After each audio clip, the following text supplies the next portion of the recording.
Mari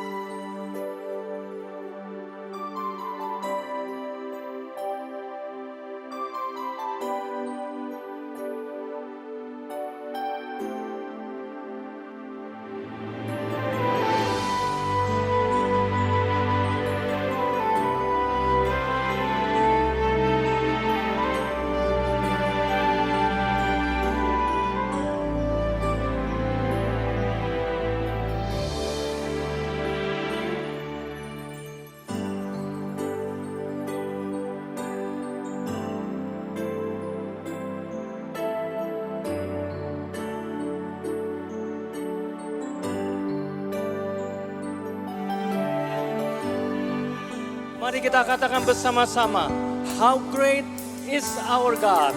Amen. Hallelujah. Thank you, Jesus.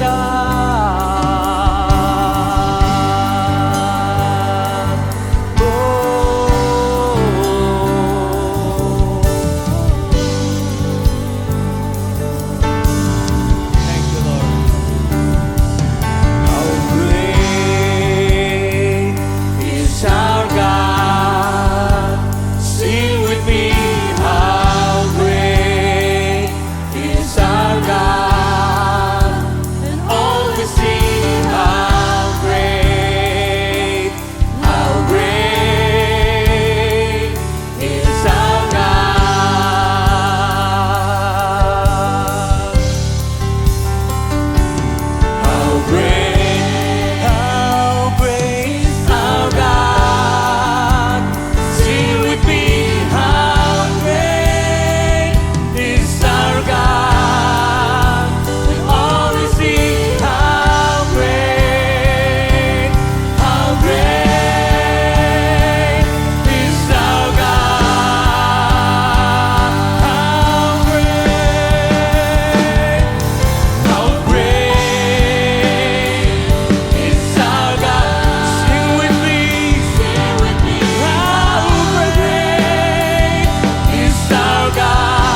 Terpujilah Tuhan Allah yang perkasa,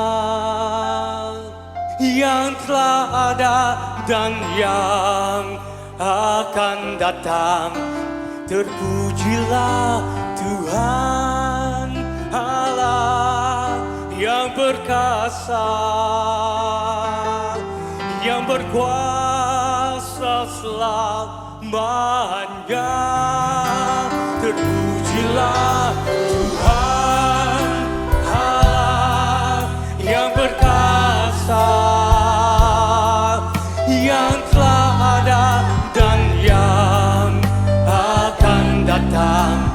Terpujilah Tuhan Allah yang perkasa, yang berkuasa selamanya. Blessed be the Lord God Almighty,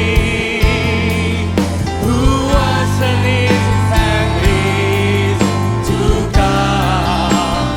Blessed be the Lord God Almighty, who reigns forevermore. Blessed be the Lord God Almighty, who was and is to come. Oh, blessed be the Lord God Almighty, who reigns forevermore. You reign forevermore. Hallelujah. Who reigns forevermore.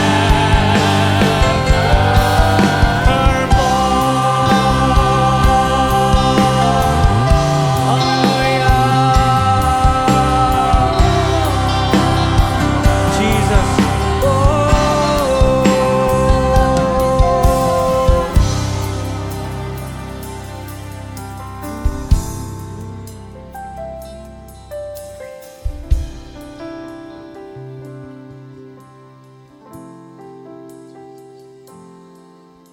Thank you, Jesus.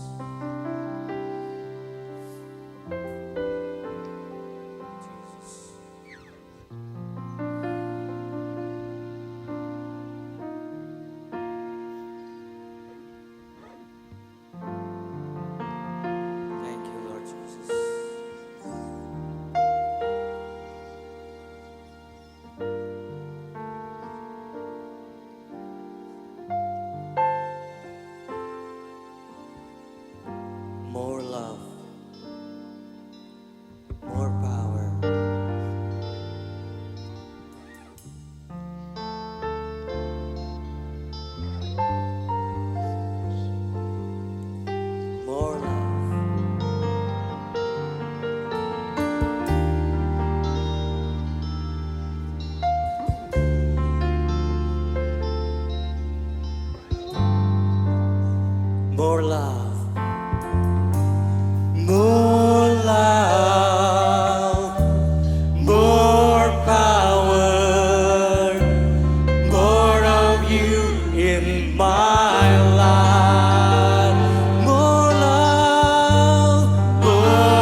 memenuhi hadirat-Mu, penuhi hati kami.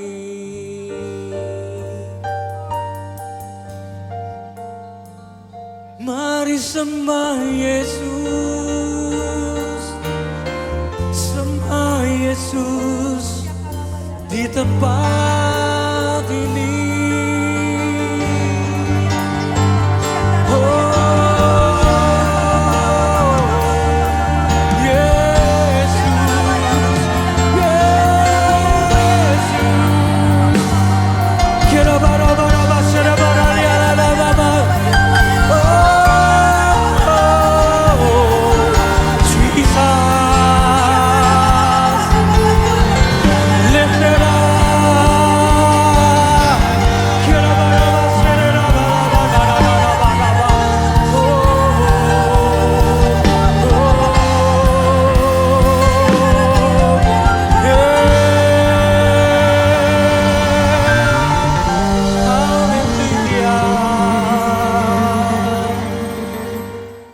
Jemaat yang dikasih Tuhan, pemirsa pendengar yang setia, welcome back kepada belajar firman Tuhan, mendengarkan firman yang memberikan kehidupan.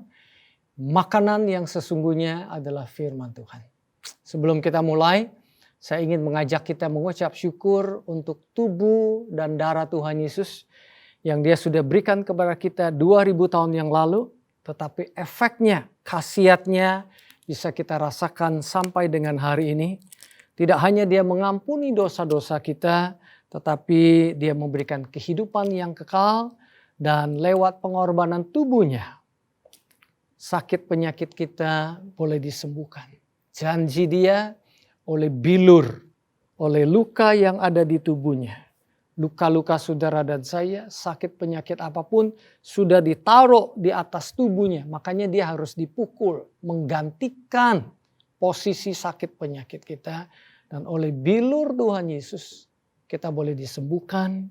Dan hari ini Tuhan yang kami pegang, walaupun ini roti biasa, tapi dengan iman percaya kami melihat pengorbanan Tuhan Yesus disertai dengan kesembuhan ilahi boleh kami alami terlepas daripada sakit apapun.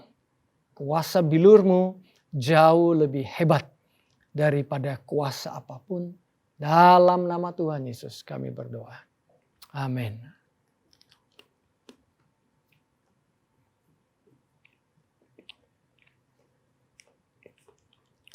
Angkat cawan yang ada di tangan saudara.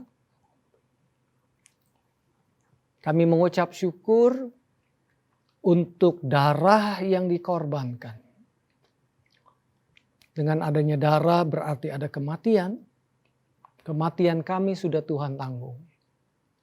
Kami akan hidup untuk selama-lamanya di dalam Kristus Yesus. Dan di dalam darah ada kehidupan. Berarti kehidupan Tuhan Yesus mengalir dalam hidup kami untuk selama-lamanya. Mari kita minum darah Tuhan Yesus.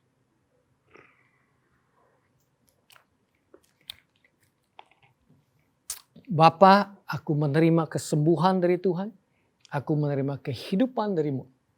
Di dalam nama Tuhan Yesus Kristus, setiap sakit penyakit dikalahkan oleh bilur Tuhan Yesus. Aku percaya dalam nama Tuhan Yesus. Amin. Haleluya. Jemaat yang dikasih Tuhan, pemirsa pendengar yang setia, saya berdoa sudah diberkati dengan firman Tuhan minggu lalu. Bagaimana peranan Yom Kippur rohani dalam hidup kita.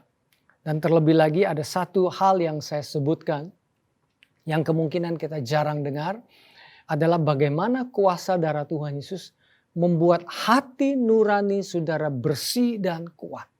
Ada hati nurani yang lemah, ada hati nurani yang kuat. Tuhan berikan hati nurani yang kuat buat saudara dan saya. Dan saya ingin pada kesempatan ini ingin mengucap syukur untuk testimoni kesaksian Andi yang saya dengar beberapa hari yang lalu. Bagaimana Tuhan menjamah dia, menyembuhkan dia dari COVID. Dan dia bercerita bagaimana peran daripada teman-teman gereja, khususnya GCB Mom, yang menolong dia, menguatkan dia, baik lewat doa maupun lewat pertolongan yang lain. Sehingga tidak hanya dia survive, dia lulus, dia sembuh dari sakit penyakitnya, tetapi juga dia bisa menjadi saksi yang luar biasa di rumah sakit. The Lord's willing, hari Rabu ini saya akan talk show bersama dengan dia, mendengar pengalaman dia selama 30 hari di rumah sakit. Setelah itu ditambah dengan isolasi mandiri, biar menjadi inspirasi yang luar biasa dalam setiap kehidupan kita.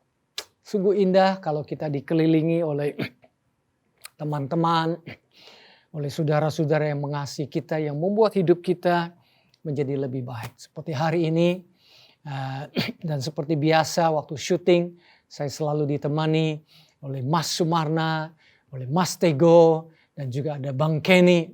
Sehingga saudara bisa nonton video ini di YouTube atau di live channel atau di tempat-tempat yang lain. Punya teman itu luar biasa. Oleh sebab itu saya mengajak saudara untuk senantiasa ikut ambil bagian. Tidak hanya mendengarkan firman Tuhan hari Minggu, tapi care cell. Supaya saudara bisa ada interaksi secara sosial. Saling mendoakan, menguatkan, memberikan kesaksian. Saudara, di Alkitab ada 12 murid-murid Tuhan Yesus. Orang-orang yang biasa. Nelayan yang biasa. Tetapi mereka mengalami fulfillment di dalam hidup mereka. Walaupun hidup mereka adalah ordinary man, orang biasa. Tetapi ada satu best friend. Ada Tuhan yang hidup di dalam hidup mereka. Menolong hidup mereka. Sehingga mereka melewati tantangan dunia. Dan mencapai tujuan hidup mereka yang luar biasa. Yang Tuhan sudah rencanakan di dalam hidup mereka. Satu hari saudara, mereka menyeberang Danau Galilea. Naik perahu, semua di dalam satu kapal. Dan juga ada perahu-perahu lain yang mengikuti mereka. Tapi tiba-tiba ada big storm. Ada ombak yang besar. Ada angin ribut yang besar. Kalau ada angin ribut berarti perahu mereka tidak bisa bergerak. Mereka terombang-ambing. Kadang di depan, kadang di belakang. Dengan kata lain, they were going nowhere. Nggak bisa kemana-mana. Dan tidak hanya demikian, mereka hampir tenggelam. Dan kalau mereka tenggelam berarti mereka akan mati. Tapi puji Tuhan ceritanya tidak sampai di situ. Their best friend, teman baik mereka. Their best teacher, guru mereka yang terbaik. Tuhan mereka sendiri yang datang menolong. Sehingga mereka survive, mereka melewati badai. Bahkan sampai ke tujuan, destiny hidup mereka di mana Tuhan sudah rencanakan. Demikian juga saudara, lewat firman Tuhan ini saya ingin ajak saudara melihat di tengah-tengah gelombang badai saat ini pandemi, ingat bahwa Tuhan menyertai saudara dan saya. Saudara tidak sendirian. Ada gembala agung yang menyertai kita, bahkan tinggal di dalam hidup kita, dan Dia berjanji Dia akan membawa kita di dalam perjalanan kita. Kita tidak hanya akan survive, kita akan sampai kepada tujuan agung yang Tuhan berikan, yang Tuhan sudah rancangkan buat saudara dan saya. Tapi di dalam cerita ini, saudara bisa berkata, Pastor Kong, waktu murid-muridnya itu di dalam perjalanannya, di tengah gelombang, kok Tuhan Yesus tidur sih? Kok dia nggak peduli sih? Katanya dia guru yang baik. Katanya dia Tuhan yang peduli. Tapi tindakan Tuhan itu tidak responsif, irresponsif. Tindakan Tuhan yang tidur nyenyak itu adalah sesuatu yang gak cocok deh. Saudara, sebelum saudara dan saya mengambil kesimpulan demikian, saya ingin ajak saudara membaca dulu. Dan ada sesuatu yang berharga yang justru dari tidurnya Tuhan Yesus di atas perahu itu adalah solusi solusi bagi saudara dan saya melewati badai apapun di dalam hidup kita. Saya bacakan dulu ya saudara ya. Supaya kita tahu full story-nya. Markus 4 ayat 35. Kemudian pada hari itu, setelah hari mulai gelap, Yesus berkata kepada murid-muridnya, mari kita bertolak ke seberang danau. Setelah mereka menyuruh orang banyak itu pulang, mereka bertolak dari pantai membawa Yesus dengan perahu tempat sebelumnya ia mengajar dan ada beberapa perahu lain juga berlayar bersama dengan mereka. Tiba-tiba ayat 37 di saat mereka menyeberangi danau, badai mengamuk dengan sangat dahsyat. Disertai angin ribut dan ombak menghantam perahu itu hingga penuh dengan air. Tetapi Yesus sedang tidur nyenyak di buritan, beristirahat di atas bantal. Ayat 39, jadi mereka menggoncang-goncangkannya supaya bangun. Mereka berkata, "Guru, tidakkah engkau peduli kita semua hampir mati?" Yesus terbangun sepenuhnya dan menghardik badai itu dan berseru kepada laut, "Diam, tenanglah." Seketika itu juga angin pun reda dan airnya menjadi sangat tenang. Kemudian ia berpaling kepada murid-muridnya dan berkata kepada mereka, ayat 40, "Mengapa kamu begitu takut? Belumkah kamu belajar percaya?" Tetapi mereka diliputi ketakutan, ayat 41, dan ketakjuban dan berkata satu sama lain, "Siapa gerangan orang ini yang memiliki kuasa begitu besar sampai angin dan ombak pun taat kepadanya?" Itulah ceritanya, saudara. Dan kalau saja murid-muridnya sadar bahwa Tuhan Yesus pada waktu Tuhan Yesus tidur, Tuhan Yesus sedang kasih pelajaran buat mereka. Tuhan Yesus waktu itu tidur, Tuhan Yesus sedang memberikan solusi kepada murid-muridnya. Bagaimana caranya menghadapi badai ini. Tapi sayang, murid-muridnya masih belum mudeng.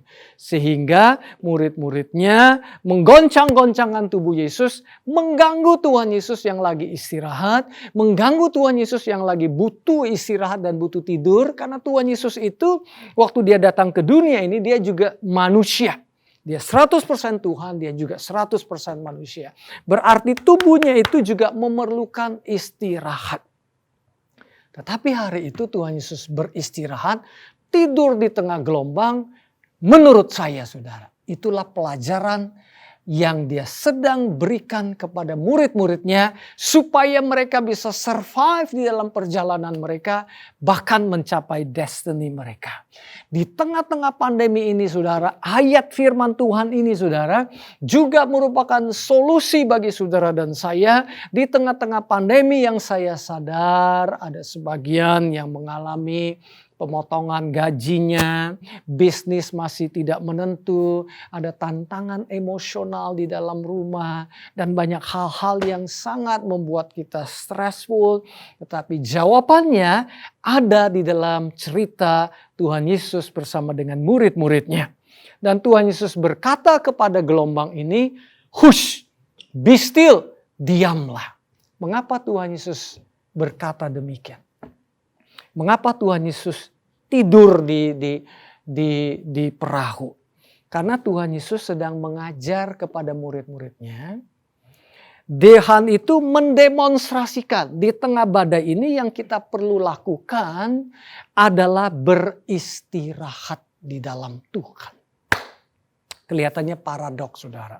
Sebelum saudara misunderstand me, izinkan saya menghabiskan khotbah saya terlebih dahulu. Tuhan Yesus itu adalah Prince of Peace. Dia itu adalah Raja Damai. Tidak ada satupun yang bisa mengganggu dia, saudara. Dia Tuhan. Tidak ada gelombang, tidak ada suara bising yang bisa mengganggu dia. Karena dia adalah Tuhan. Dia yang menciptakan langit dan bumi. Dia tahu caranya danau itu berfungsi. Dia tahu akan ada angin dan badai. Dia sendiri yang menciptakan langit dan bumi. Dia tahu caranya operasi berlangsungnya bumi. Bagaimana bumi mengalami perubahan-perubahan musim dan lain sebagainya. Dia tahu persis. Dan dia tidak terganggu oleh hal tersebut. Karena dia Tuhan. Pelajarannya adalah Raja Damai itu sudah tinggal di dalam hidup saudara dan saya yang percaya. Oleh sebab itu pada waktu kita menghadapi badai, kita perlu tenang. Kita perlu menyadari kita adalah orang yang tenang.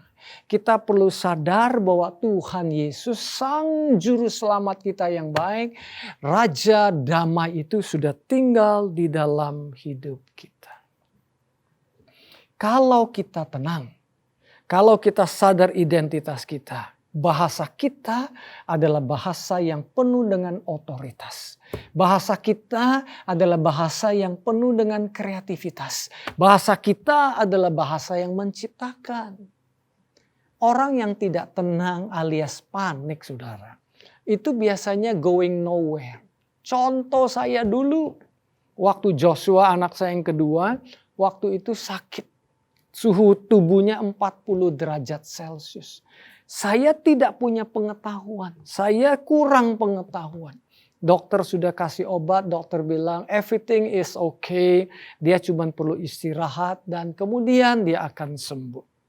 Tapi karena saya panik, 15 menit sekali saya pegang bagian sininya. 15 menit saya pegang lehernya.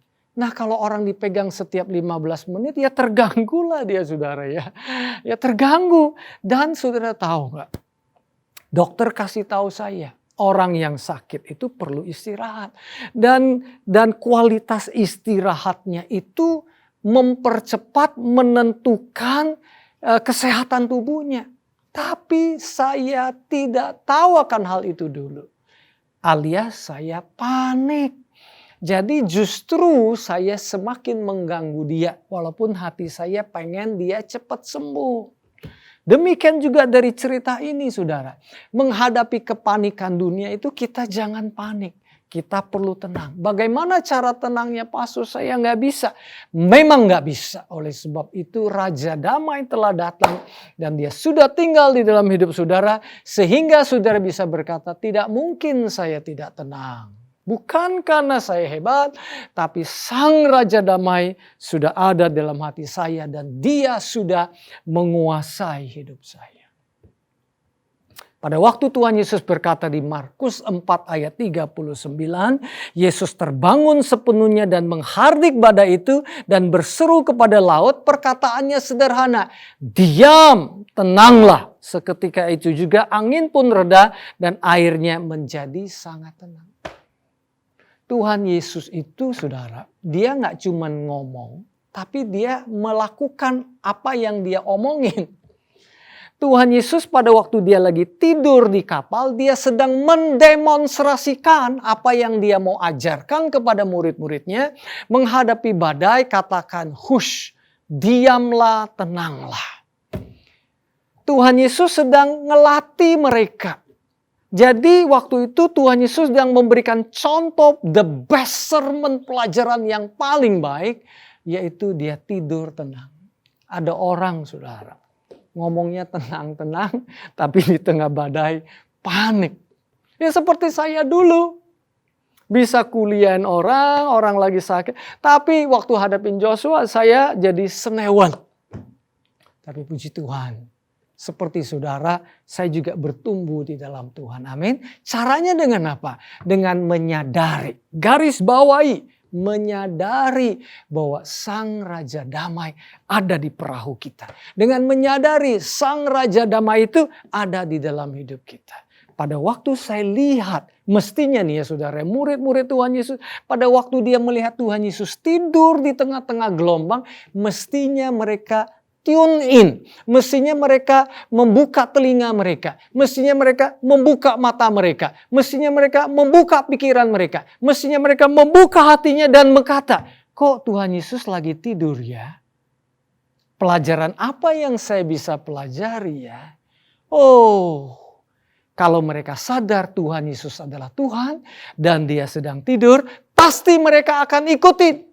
Karena guru mereka melakukan apa, itulah yang juga mereka lakukan. Karena kan murid-muridnya Tuhan Yesus. Kalau guru kita jalannya begini, ya kita ikutin jalan gini. Dan setelah mereka melihat Tuhan Yesus tenang, mestinya damai sejahtera dan ketenangan dari pribadi Tuhan Yesus sebagai Prince of Peace, Raja Damai itu transfer di dalam hati mereka. Sehingga pada waktu badai ada, mereka bisa berkata, hush, tenanglah. Kenapa?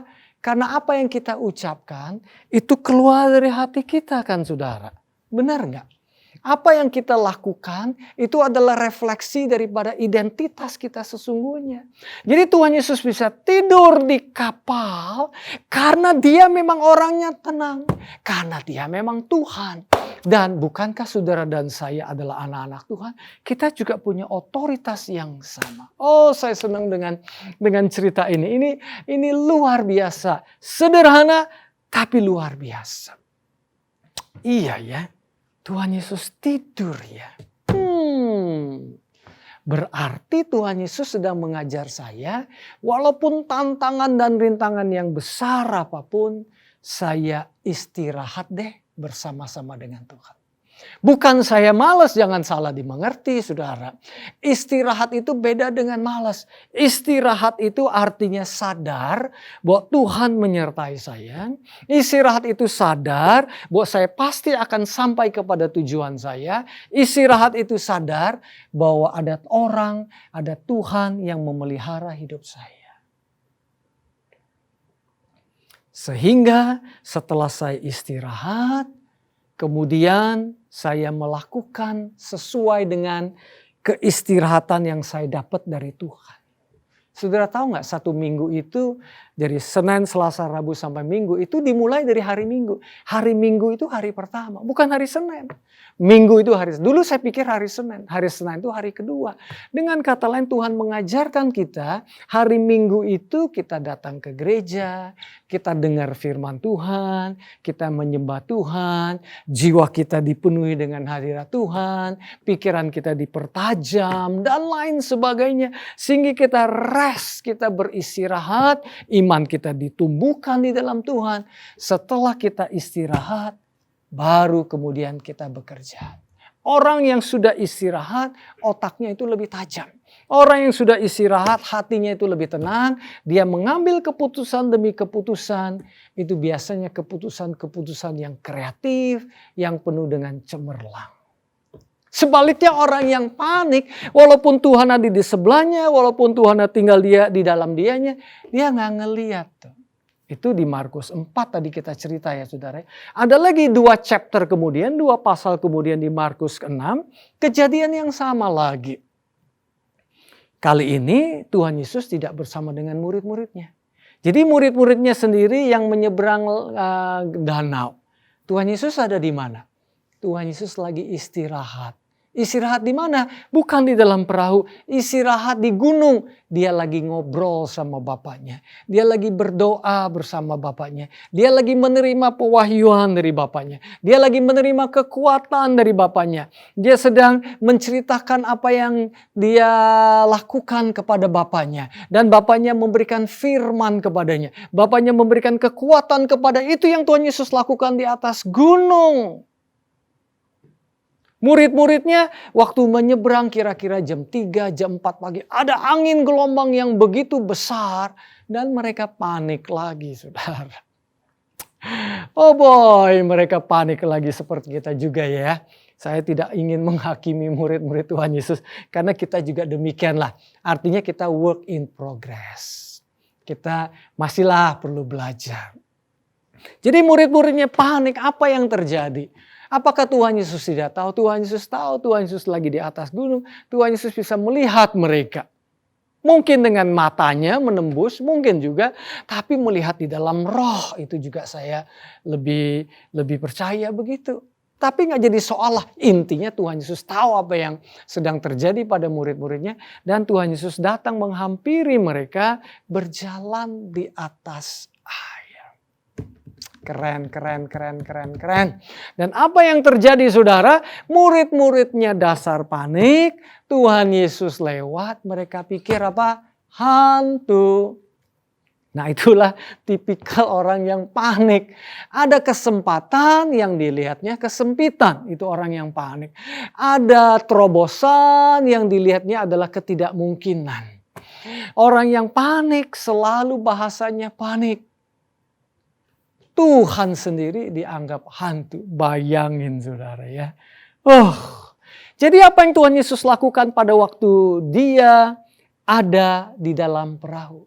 Dia istirahat saudara. Sekali lagi bukan dia malas, tidak. Jangan salah mengerti saya saudara. Dia istirahat.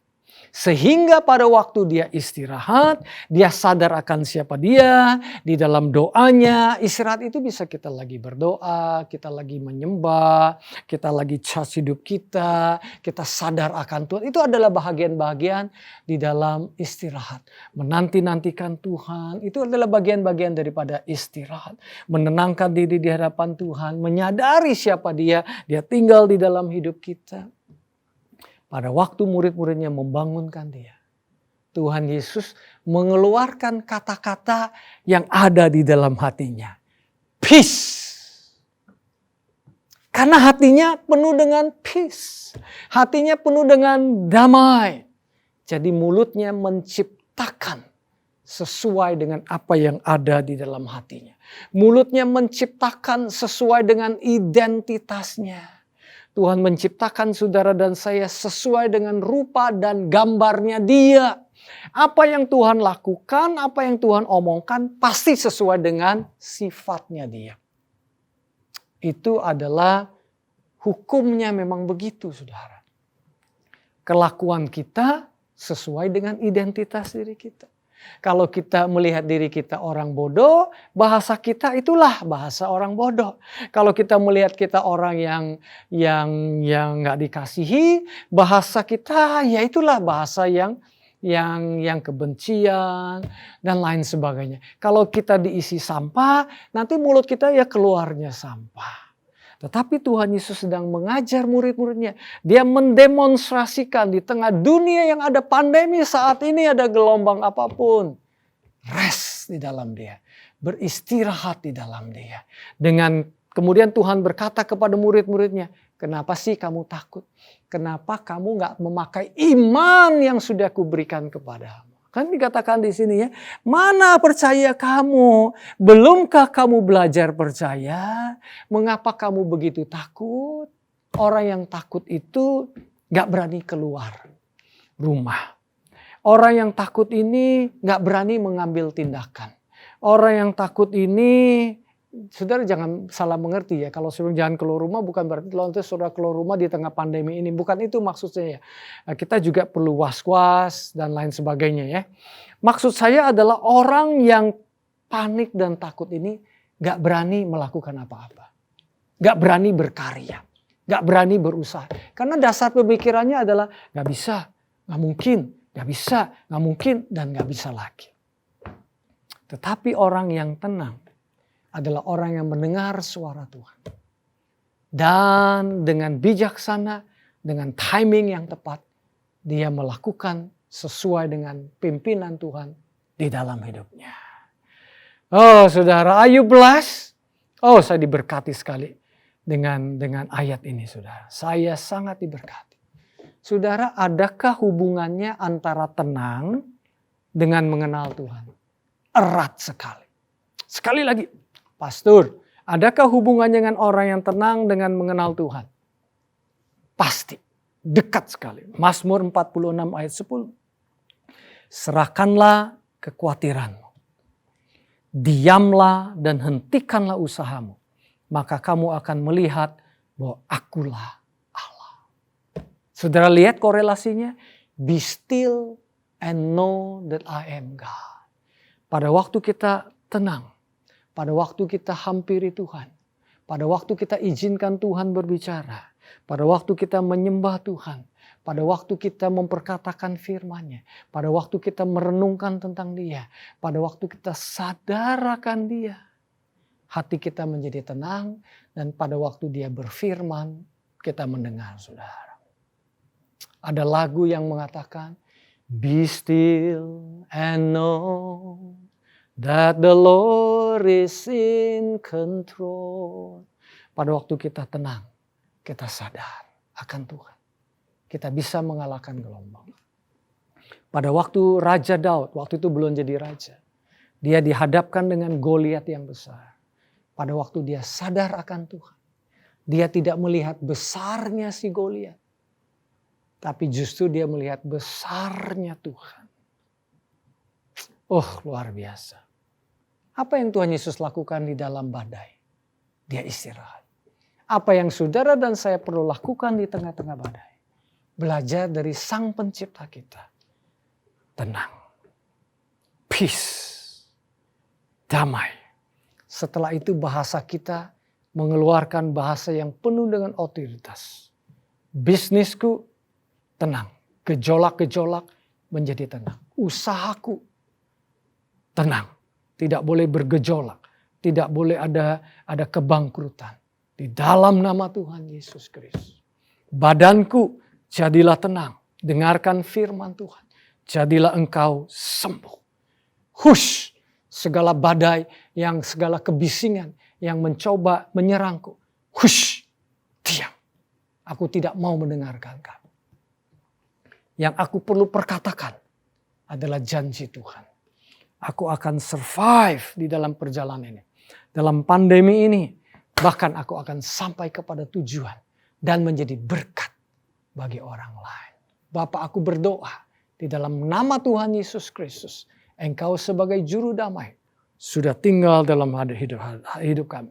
Dan bahkan saat ini, izinkan kami merasakan, mengalami lagi kedamaian yang dari surga di dalam hidup kita. Aku berdoa, setiap usaha, pekerjaan, bisnis kami ya Tuhan, apapun yang kami lakukan, janji firman-Mu, Engkau menyertai, Engkau memberkati, Engkau memberikan jalan, Engkau memberikan terobosan, Engkau memberikan ide. Kami perkatakan apa yang kami perkatakan. Karena memang itu sesuai dengan identitas kami. Raja Damai sudah tinggal dalam hidup kami. Dalam nama Tuhan Yesus Kristus. Amin. Luar biasa. Pemirsa pendengar yang setia, saudara sudah mendengar janji Tuhan yang luar biasa. Siapa Tuhan Yesus? Dia adalah Raja Damai.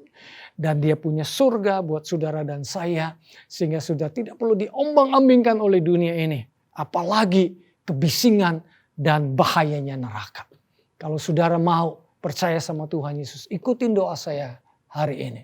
Katakan, Tuhan Yesus, hari ini aku membuka hatiku. Aku menerima Engkau sebagai Tuhanku dan sebagai Rajaku. Yang mengampuni semua dosa-dosaku dan pelanggaranku. Katakan, hari ini jadikan aku putra-putri kerajaan surga. Dalam nama Tuhan Yesus. Amin. Kalau saudara sudah berdoa demikian, yakinkan diri saudara bahwa saudara adalah putra-putri kerajaan surga. Haleluya. Bapa, kami sudah sampai kepada akhir daripada khotbah service hari ini. Aku berdoa damai sejahtera dan sukacita. Pimpinan daripada Roh Kudus menyertai umat-Mu ya Tuhan. Kami menerima berkat dari Allah Bapa. Sukacita, abundant grace, damai sejahtera, kasih karunia daripada Tuhan Yesus. Dan damai sejahtera, pimpinan daripada Roh Kudus menyertai kami semua. Dalam nama Tuhan Yesus Kristus. Amin. Baik, jemaat yang dikasihi Tuhan, pemirsa pendengar yang setia, saya undur diri dan kita ketemu di kesempatan yang berikut. God bless you.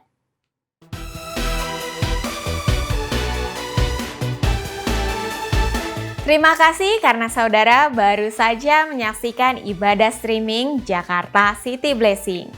Bagi saudara yang ingin sharing-sharing ataupun butuh bantuan doa, saudara dapat menghubungi nomor di bawah ini.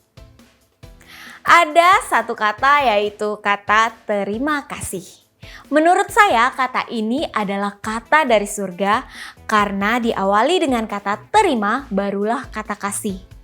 Seperti menunjukkan bahwa kita lebih awal, lebih dahulu menerima kasih dari Tuhan kita sehingga kita dapat memberikan kasih itu kepada orang lain ataupun kepada Tuhan.